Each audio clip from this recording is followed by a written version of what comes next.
Hi, this is Elena. Let's jump in with an engaging shot. Here's our original footage. And here the legs have already cooled down, but actually at first they were really steamed and moist.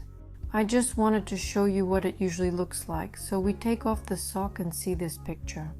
Well, it's like the feet are slightly steamed. Here we had a coating, gel polish, maybe a little too much, but it's nothing serious. Actually, on these feet in particular, it's really not a big deal at all. Well, yes, I'll definitely have a separate conversation about the heels here. That will be a whole separate video. This is just a little teaser for you because the calluses here are actually quite serious, really pronounced and yellow. And today we're going to work on these nails, and I'll try to do the coating in a way that looks as harmonious as possible because these nails have a visual disproportion. That is, they're a bit trapezoidal.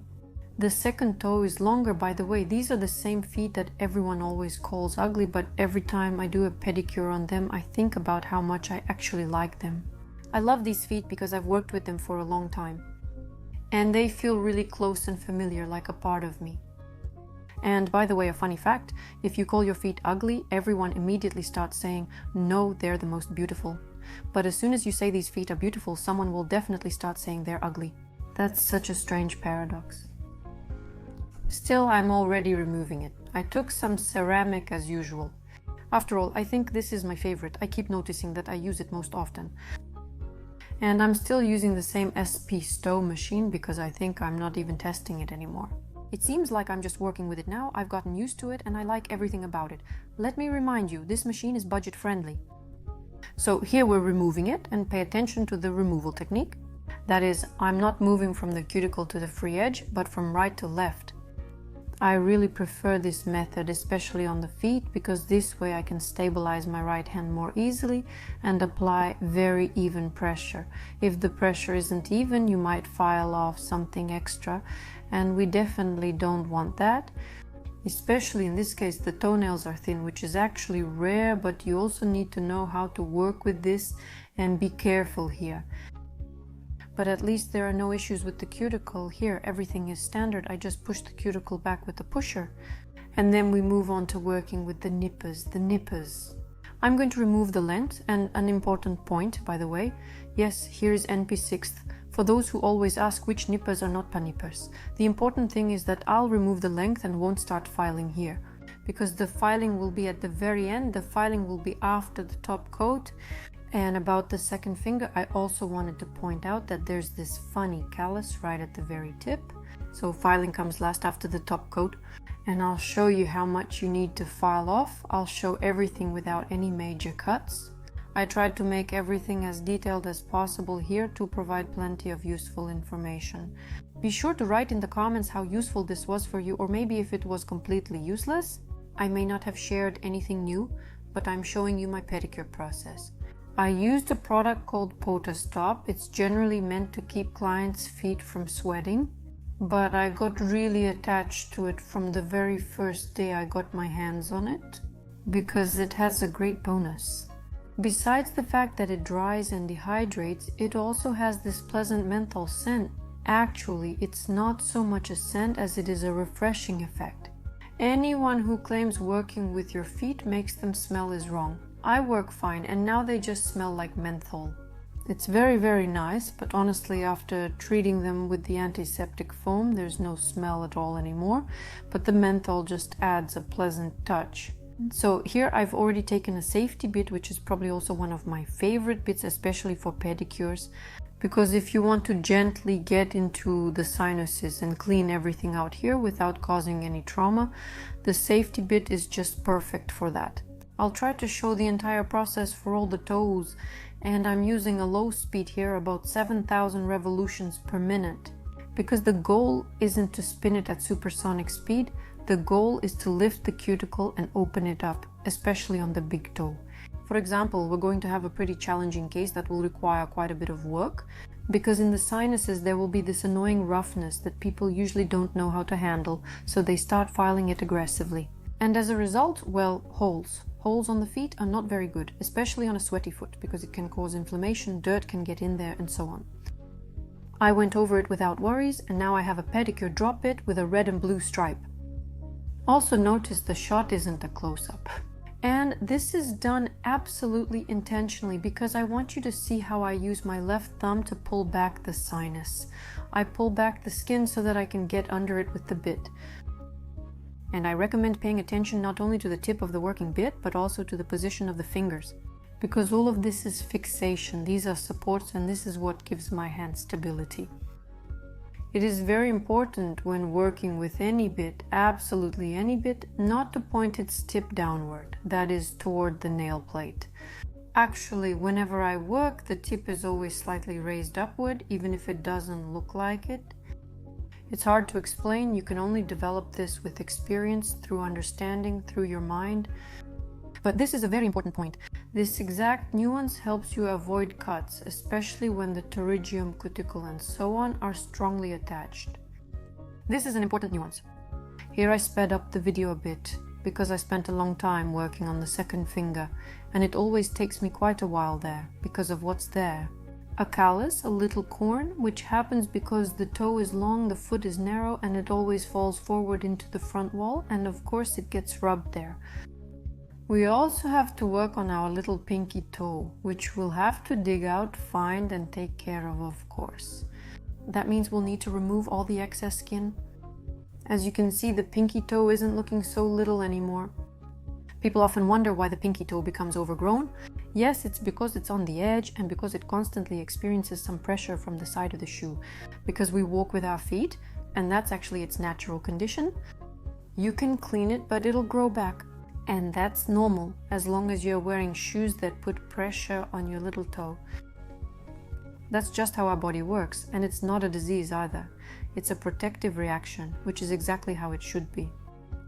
Next, I'll show you how to treat the second sinus cavity. Here, the position of the burr is completely different. Notice it was turned a different way. And now I'm working on those very difficult sinuses. The nuance here is that you shouldn't press the burr against the nail plate, but gently push it toward the skin. It won't hurt because the diamond burr is designed for working on the skin. This is very important because if you press on the nail plate, that's exactly where you'll get a cut. You can never have too much talc or powder, so I repeat my actions because now I need to dehydrate everything thoroughly once again. First, I massaged in the powder, and now I'm using a brush to shake it off completely so that nothing extra is left there, because I'm about to work with a fine abrasive bit. Here I took a flame-shaped bit with a sharp tip and a yellow band so I can work as delicately and gently as possible on the hardest to reach areas. As a rule, I usually work with bits that have a blunt tip, but when it comes to situations like the one you're seeing right now, of course, I'll use a sharp tip, and I'll also make sure that this tip isn't pointed toward the nail plate. I'll be careful and make sure to look inside so that the tip of the bit doesn't scratch or drill through the nail. Because when the nail grows out, of course, it will be noticeable. By the way, the result of these nails is actually the source for the previous video about foils, which a lot of people watched. And there you will see how the thin gel polish coating grows out. Oh, I forgot to mention, we're applying gel polish to the feet today. I'll show you how to do it extra thin, as long as you have a standard 3-phase system. So we'll have the base, color, and top coat. We'll go through every single step, but the coating will be ultra thin. At the end, I'll show you a super close-up and show you how thick it will be. As you can see, working on the sinuses is a very delicate and time-consuming process. The key is not to overdo it or press too hard. Moderation is key in all aspects of pedicure. I'll be showing the cut with scissors here, and I think it will be clearly visible and noticeable that I'm not doing it deep enough. These actions are entirely intentional and deliberate, because I understand that any pedicure or manicure, whether we want it or not, always causes microtrauma. It's microscopic, but it will be there. It's not about any kind of major cuts, it's simply a matter of working with abrasives. And that's true with absolutely any technique. Even if you do a classic pedicure with soaking, it's still always microtrauma. And you need to be aware and understand that if the client has moist feet, if she plans to go somewhere or do something after the pedicure, of course, there is a chance that something could happen, some kind of complication could occur. Here I'm showing the cut. It turned out quite even, so I decided why not show off such a nice even strip. By the way, you can only get it with scissors because with nippers the cut usually looks different. Here I took my favorite scissors, the 0.4 ones with the curved tip, and I'm showing the cut slowly so you have a chance to see how this tip works. The cutting part of the scissors is only about 1.5 millimeters at the tip, just like with all the tools. So the working part of the blade is always the very tip. And as you can see, a small part of the cuticle remains, and you don't need to try to cut it off by pressing or make it absolutely perfect. We will do a light buffing after cutting with a silicone carbide buffer, and that will be enough for us. At the end, we'll moisturize the skin and everything will look beautiful. And today these little fingers will shine and simply sparkle. Here I leave absolutely every single part of my work so that you understand the cut is not what you're used to seeing on the internet. Unnecessary movements are eliminated, making everything look easy and simple. But in reality, you're catching tiny details, millimeters, trying to work very carefully so you don't accidentally cut something unnecessary. Cutting is actually a very important part of any treatment, whether it's a manicure or pedicure, and you always need to know the right measure. Here is our result. And now I very gently use a silicone carbide buffer with a soft touch on the skin. This is important. I go over and treat it as if I'm working with a diamond bit again. It has a sharp end, which I gently slide under the cuticle the same way. Well, that's probably a bit of an exaggeration, to be honest. Basically, I go along this edge because I want to smooth out the cuticle and polish what's on top. And I try to get it to a super shine, to a really glossy finish. I'm not going to do that because, as I said before, it's micro trauma and I don't want to overdo anything here. We work in one direction and then go over it in the other direction. I know there will be people watching this video who will say, oh my god, this isn't a clean pedicure, this is an adequate pedicure, and this is how it should look. Please never forget that any video on the internet is usually, in most cases, aimed at selling a course. And of course they make the cuticles look perfect and polish them to a crazy shine, but remember, this has nothing to do with reality, it has nothing to do with the actual service. I know exactly how a manicure and pedicure service should look because I have a real working beauty salon with regular, real professionals. I know the procedure regulations very well and I understand that for a reasonable amount of time. An hour and a half, maybe an hour, maybe two, depending on the procedure. No professional would or should polish until it's Instagram perfect. That's not normal. But most importantly, our client doesn't need that. Because they don't want those macro photos or anything like that. They just want to leave their pedicure with light, clean and beautiful feet. And no one is going to look at it under a macro lens. These photos are only taken so that some of you will want to buy the course later. It's not bad or good, it's just a statement of fact. That's how it works, that's how our manicure world is organized. So never rule this out and don't think that you're doing something badly or incorrectly. That's exactly why I'm showing a completely real pedicure. And here's a real pedicure for you. It looks decent and clean, no cuts, no wounds, nothing is leaking anywhere, everything is fine. Although now that I'm looking at it, it seems like the second toe is just a little bit rubbed. So you see, nobody's perfect here. But I can say for sure that these feet were fine because you also saw how they grew out. Here we have the standard prep. The hydrator, primer, and then the base. I'm showing you the base here. Liquid. This is probably one of the most commonly used bases for pedicures because it's very liquid and super elastic. I actually cured it on a palette and it's just like a very thin polyethylene bag. That's exactly what you need for a pedicure because for pedicures we shouldn't use hard or semi-hard materials. We need to maintain the elasticity of the nail plate. I hope no one is fainting from the onycholysis on that toe because it's traumatic and it's almost healed already. So don't worry, everything's fine there. We've applied our elastic base and cured everything. And now I'm pushing back the cuticle with an orange stick because I need to make sure I don't have any sticking, and the polish will go on perfectly. A whole 5400th shade from the brand. These are probably unique polishes in terms of their consistency. They are very, very pigmented, and I recommend applying such polishes only after giving it a lot of thought. Actually, Zhenya always says that she has professional products for very thoughtful masters. Because you can't even out the surface with these polishes, you can't add any extra volume with them, you need to squeeze the brush out really well. And basically they are one coat polishes. But lately I still prefer applying 2 coats. I'll just show you now how I apply the second coat. It's going to be very, very quick, and it's only needed to intensify the color. In the meantime, I'm using a thin brush to check all the side parallels everywhere. I'm checking the cuticle area and I'm spreading our color.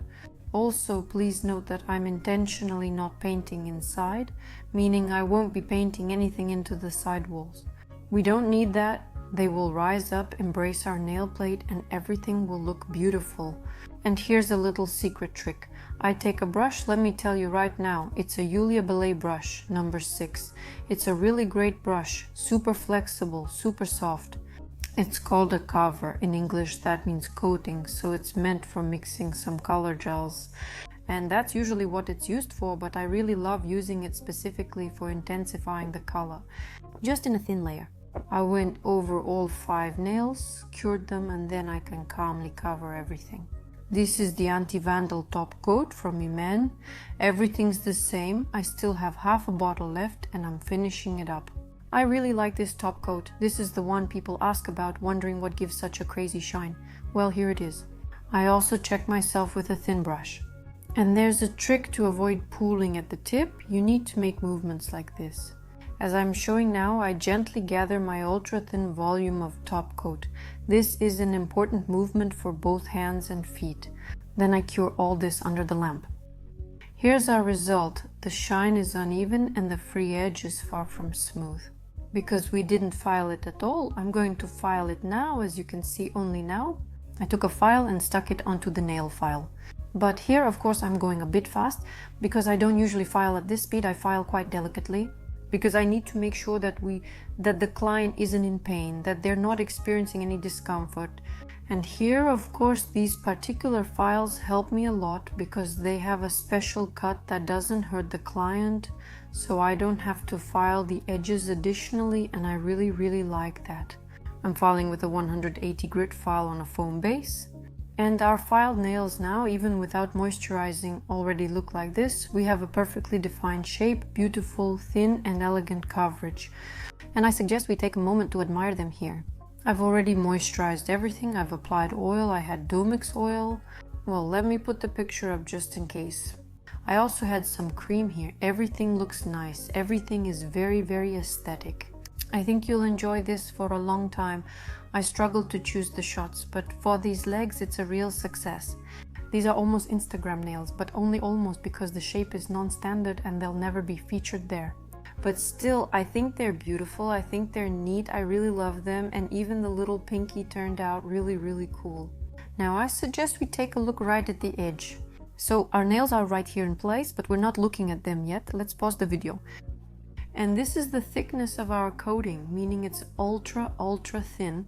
It's absolutely safe, especially since these nails don't tend to curl. They're not growing out, they're just regular nails, meaning they're very thin and flexible. We slightly reinforce them with gel polish and wear them comfortably without any problems. Check out another video to see their progress if you'd like.